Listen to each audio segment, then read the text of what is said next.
Hi, this is Mercy, and thanks again for tuning in.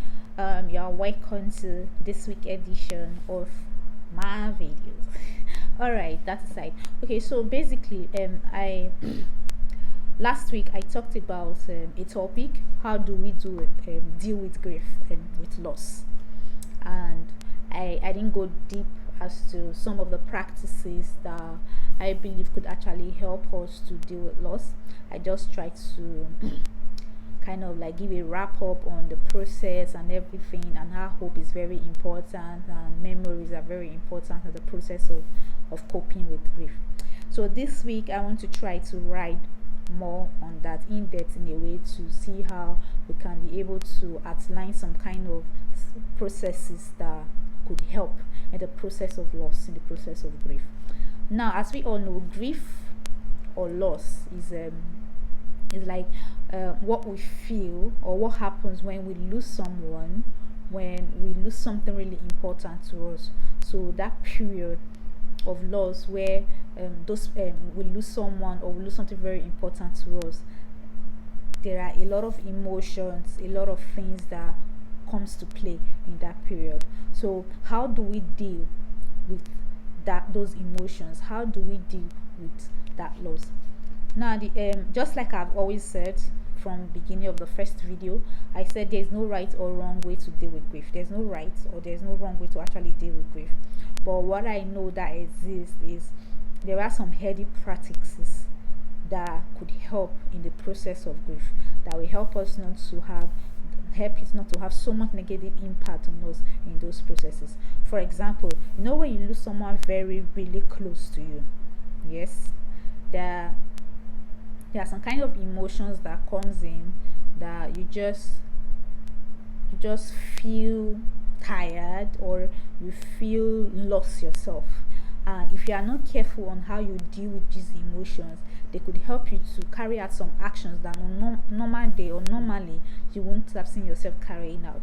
So that's why it is very important that we are able to know some healthy processes that could actually help us to adapt in grief. So the first one is, first of all, we have to acknowledge our pain. Yes, you have to be able to acknowledge the pain that you have lost someone. It's painful. See, it's more painful to miss someone that is dead than to miss someone that is still alive.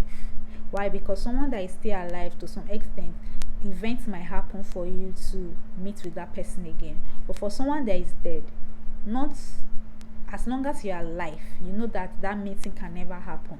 So there's a high level of pain that comes in just by that realization that you are missing somebody that is already dead. You are missing someone that is gone, that have ascended, and you are here just missing that person. So there's that level, that pain that comes in, that is really very violent sometimes. So first we have to acknowledge that yes, this is painful, but the truth is that the person have actually gone, a person has actually ascended. So no matter how painful it is, we need to acknowledge that it is really painful and all that. Then one other thing we need to also do, we need to accept the grief, that grief can trigger many different and unexpected emotions. Like, grief can trigger many different and unexpected emotions.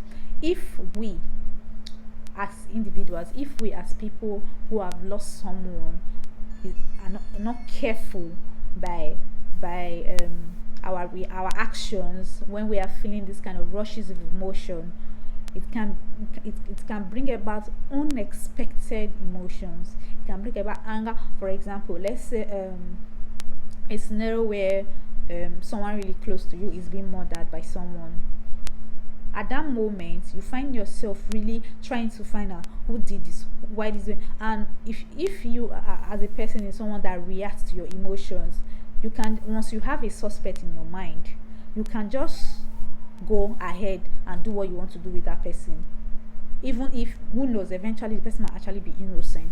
But because of the fact that those emotions are rushed in, the pain, the anger, that who would have done this type of thing to this person that you love, and your first suspect, you can just go and say, okay, you want to pay back. So we need to accept that in moments of grief, in moments of loss, that there are kind of like unexpected emotions and different emotions that can come in those periods. Then another thing we need to know is we need to understand that grieving process is unique to you.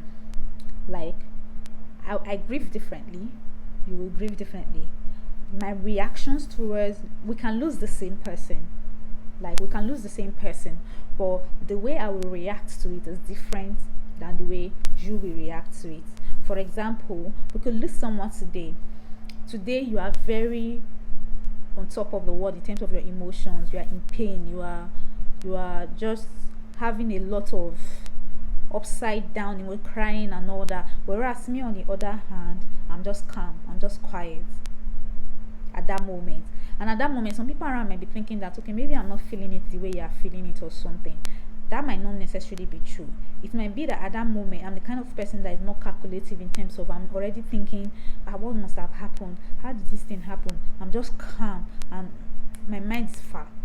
I don't know if you understand. So I'm just saying, you need to understand that grieving process is unique to you. It's different.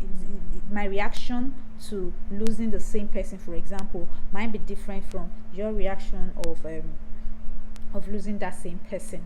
So another thing that is very important that we must do is that we need to know that we must have seek out for face-to-face support systems, especially those that care about us. Sometimes when we lose people, some of us, we try to just go on our own, go exile, like just lock ourselves somewhere and just be there. Like I said from last video, this might help some persons, but to a very high, in terms of I'm basing my these things based on how will I call it, a majority idea, So based on majority idea, there's a high probability that doesn't really help a high number of people. It is better you have a support system, especially of people that care about you, to really be able to talk you through this thing, to be able to help you through this pain, so that you're not alone, you're not thinking too far. People are always there. Even it can even be people that really make you laugh, that make you happy, so that in this period of time they can just try to throw in some little bits of things to just lighten up the mood and all that. So it is very important that we seek it. Now there's a knowing that yes, we've lost someone, we should seek someone to support us in this period. Yes, we are in pain, but some people, because you know this, does not necessarily mean you do it. So this is why I'm mentioning this, that you must, as a person, as an individual that have lost someone really close or something really close to you, to be able to seek support system from people who really care about you. Yes, that's very important. And lastly, one of the processes, based on my research and everything, that I realized was really good, that we must recognize the difference griefs and depression. Yes, we must recognize the difference between grief and depression, because if we don't try to understand the difference between grief and depression, can really get mixed up in a whole lot of things, and we realize that from that grief we can just fall into depression. It is okay to grieve our loss. It is okay to feel that this moment we really have to feel these emotions that are coming in right now, of loss, of what we are facing. But it is very important to know that there are differences between grief and depression. Depression sometimes can result as what you think you know about yourself. Like you can feel you are not good enough, you can think nobody loves you, you can think life isn't just fair. This might be true, this might not be true, but grief is something realistic in terms of, I know I've lost someone, I know I've lost something, and all that. So we need to know the clear distinction between those three things. As one, for example, grief can easily lead to depression, and all that. So it's a different thing. So we should be able to understand that even as we've lost someone important to us and everything, that we have to go through a process, we have to get through it and really come out of it, else can really get us really depressed at some point, always thinking of, well, who knows, what else if this person that way I might be next, what else, I beg, life is just this, life is just that. And at the end of the day, we just start trying to revel on that. So I hope you've been able to really understand some of the process I highlighted based on research. Like I said from last video, I'm going to make some of the researches on some of the heady practices that we can adapt when dealing with grief. Hopefully in my next video, I'm not so sure, maybe I'll dive in more about depression, the difference between grief and depression and all that. And also I have a very awesome topic in my mind that is coming that I'll really talk about, but I won't give you the details yet.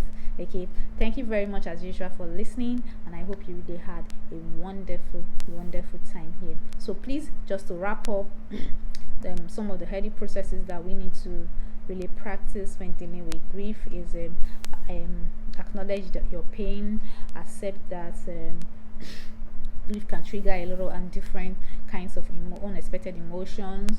Understand that your grieving process is unique to you.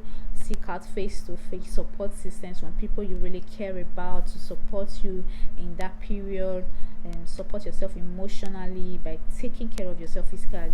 That I forgot to mention. Really support yourself emotionally by taking care of yourself physically, and also recognize that there is difference between grief and depression.